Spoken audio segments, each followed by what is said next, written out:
What do you do when you've prayed and prayed and prayed, and the ceiling feels like concrete? What do you do when the one person you need to hear from most says nothing? This is the story of a woman who thought God had forgotten her. She almost gave up the night before everything changed.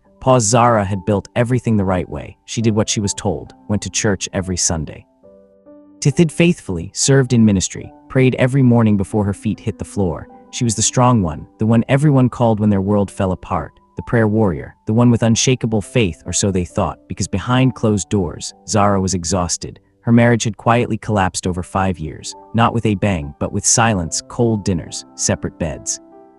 A husband who had checked out long before he physically left. She prayed for restoration. She fasted. She believed. She stood on every promise she had ever underlined in her Bible, and nothing changed. He left on a Tuesday morning, left a note on the kitchen counter, 3 sentences, after 11 years. The silence that followed was unlike anything Zara had ever known, not the peaceful kind, the hollow kind, the kind that rings in your ears at 3 in the morning when the other side of the bed is cold. She still prayed, but the words felt like they were hitting a wall. She opened her Bible and the words looked flat. She went to church and the worship felt distant, like everyone else was in the room with God.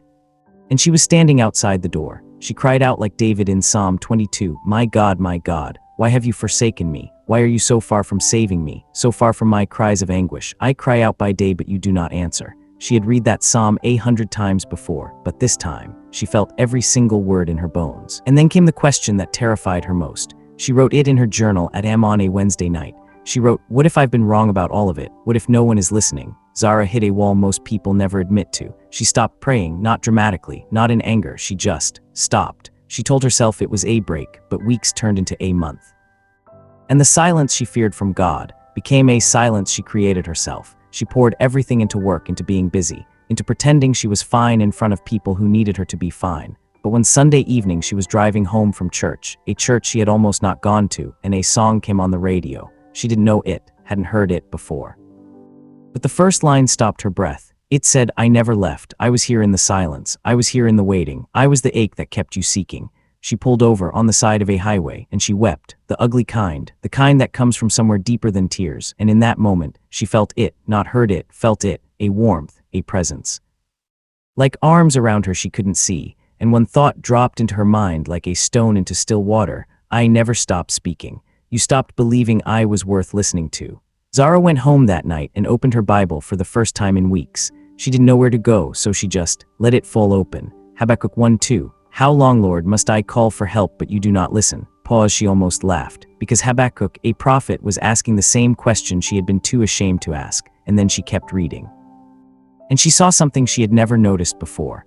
God answered Habakkuk, not immediately, not the way Habakkuk wanted, but he answered. He said, "Write down the revelation and make it plain on tablets so that a herald may run with it. For the revelation awaits an appointed time. Though it linger, wait for it. It will certainly come and will not delay." Zara read that line 3 times, "Though it linger, wait for it." She grabbed her journal and she started writing every prayer that had felt unanswered, every moment she had felt abandoned, every night she had cried with no response. And then she wrote next to each one, "Appointed time."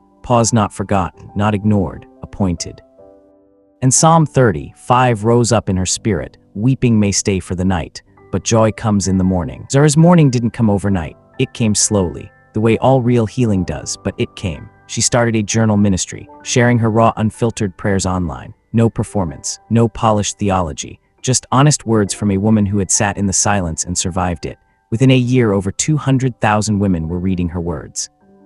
Women who had been too ashamed to admit they had stopped believing. Women who had felt exactly what Zara felt, that maybe God had moved on without them. She said this, "The silence wasn't punishment. It was preparation. God wasn't ignoring my prayers. He was answering ones I hadn't even thought to pray yet. He wasn't late. I just didn't understand his calendar." Are you in the silence right now?